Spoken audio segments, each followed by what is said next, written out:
Assalamualaikum warahmatullahi wabarakatuh. Saya Fadila Gunizar Putri dari S1 PGSD semester 1. Di sini saya akan menjelaskan sedikit mengenai ragam bahasa lisan dan tulisan, penggunaan kata baku dan tidak baku, ragam sosial dan fungsional, serta bahasa Indonesia yang baik dan benar. Apa itu ragam bahasa? Ragam bahasa merupakan variasi bahasa menurut topik yang dibicarakan. Ragam bahasa berdasarkan media dan sarana dibagi menjadi dua, yakni ragam lisan dan tulisan. 1. Ragam lisan. Ragam lisan merupakan bahasa yang digunakan oleh pemakai bahasa dalam berkomunikasi.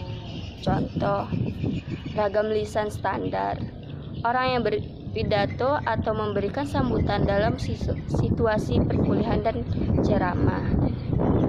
Ragam lisan non standar. Percakapan antara teman di pasar atau dalam kesepakatan non formal lainnya. Ciri-ciri ragam lisan. Yang pertama, memerlukan kehadiran orang lain. Yang kedua, terikat ruang dan waktu. Dan ketiga, dipengaruhi oleh tinggi rendahnya suara. Ragam lisan dan tulisan memiliki kelemahan dan kelebihan. Di antaranya kelebihan tersebut dapat disesuaikan dengan situasi. Faktor kejelasan, karena pembicara menambahkan unsur lain berupa tekan dan gerak anggota badan agar pendengar mengerti apa yang kita katakan, seperti situasi, mimik wajah, dan gerak-gerik pembicara. Lebih bebas bentuknya karena faktor situasi yang memperjelas pengertian bahasa yang dituturkan oleh penutur.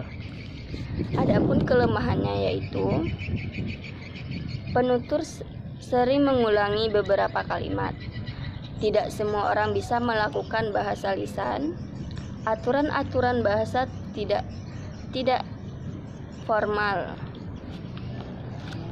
Berikutnya ada ragam tulisan.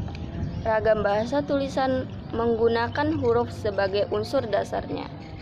Hal ini berkaitan dengan ejaan, tata bahasa, dan kosakata. Kelengkapan tata bahasa seperti bentuk kata ataupun susunan kalimat. Ketetapan pilihan kata, kebenaran penggunaan ejaan dalam menggunakan ide. Ciri-ciri ragam tulisan yaitu tidak memerlukan orang kedua atau teman bicara, bersifat objektif, tidak tergantung kondisi, situasi, dan ruang serta waktu, berlangsung lambat, selalu memakai alat bantu, kesalahan tidak dapat langsung dikoreksi.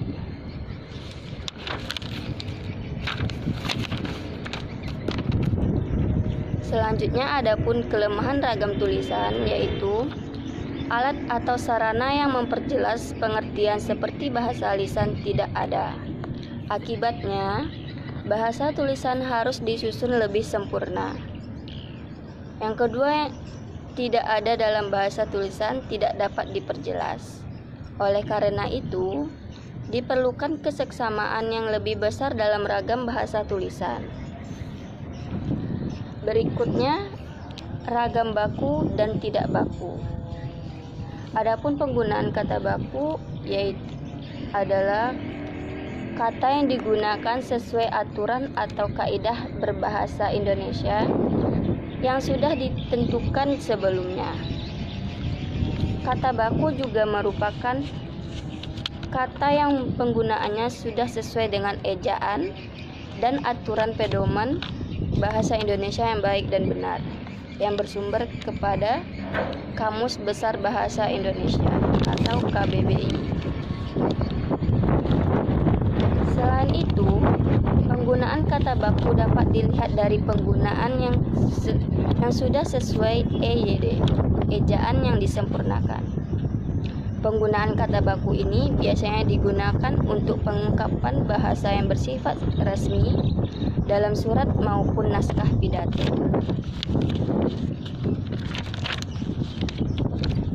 Ciri-ciri kata baku. Yang pertama, tidak dipengaruhi oleh bahasa daerah tertentu. Kedua, tidak dipengaruhi bahasa asing. Ketiga, bukan bahasa percakapan. 4. Pemakaian kata sesuai dengan konteks kalimat. Yang kelima, penggunaan ejaan resmi dalam ragam tulis. Contoh, atlet. Temanku adalah seorang atlet renang. Yang mana atlet itu adalah kata baku, sedangkan yang biasa orang bilang itu atlet, kata yang tidak baku. Selanjutnya, penggunaan kata tidak baku. Kata tidak baku merupakan kebalikan dari kata baku, yang penggunaannya tidak sesuai aturan dan kaidah bahasa Indonesia yang sudah ditentukan sebelumnya. Ketidakbakuan sebuah bahasa terjadi karena salah penulisan, pengucapan yang salah, dan susunan kalimat yang tidak sesuai. Kalimat tidak baku lebih sering digunakan dalam percakapan resmi karena terkesan lebih santai dan tidak baku.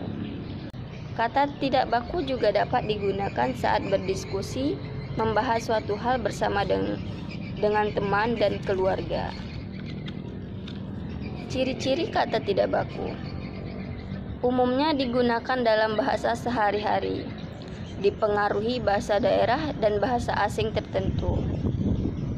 Dipengaruhi dengan perkembangan zaman, bentuknya dapat berubah-ubah, memiliki arti yang sama meski terlihat beda dengan bahasa baku. Contoh, apotik. Apotik itu tidak buka hari ini. Yang mana apotik itu kata bakunya adalah apotek, sedangkan kata tidak bakunya adalah apotik. Selanjutnya, ragam sosial dan ragam fungsional. Ragam sosial yaitu ragam bahasa yang sebagian norma dan kaidahnya berdasarkan atas kesepakatan bersama dalam lingkungan sosial yang lebih kecil dalam masyarakat.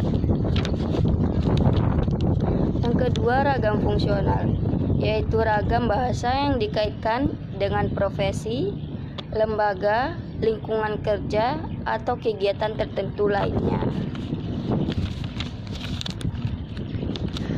Selanjutnya, bahasa Indonesia yang baik dan benar.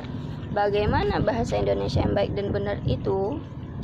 Bahasa Indonesia yang baik dan benar adalah bahasa yang digunakan sesuai dengan situasi pembicara, yakni sesuai dengan lawan bicara, tempat bicara, dan ragam pembicaraan, dan sesuai dengan kaidah yang berlaku dan bahasa Indonesia.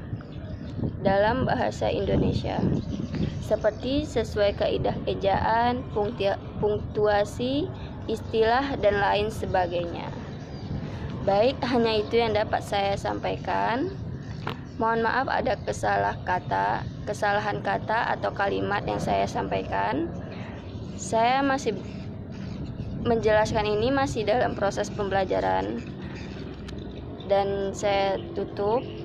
Wabillahi taufiq wal hidayah. Wassalamualaikum warahmatullahi wabarakatuh.